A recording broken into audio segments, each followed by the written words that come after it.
ആറ്റിങ്ങലിൽ ശക്തമായ ത്രികോണ മത്സരം കാഴ്ചവെച്ചുവെന്ന് എൻഡിഎ സ്ഥാനാർത്ഥി വി മുരളീധരൻ. എൻഡിഎക്ക് കഴിഞ്ഞ തവണത്തേക്കാൾ 7% വോട്ട് കൂടുതൽ ലഭിച്ചു.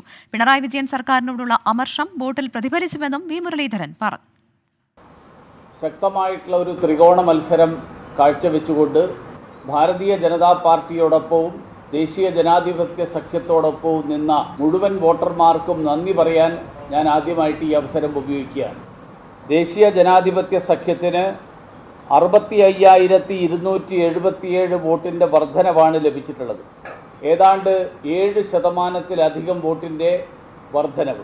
2,46,502 നിന്ന് 3,11,779 എൻഡിഎയുടെയും ബിജെപിയുടെയും വോട്ട് വർദ്ധിപ്പിച്ചു.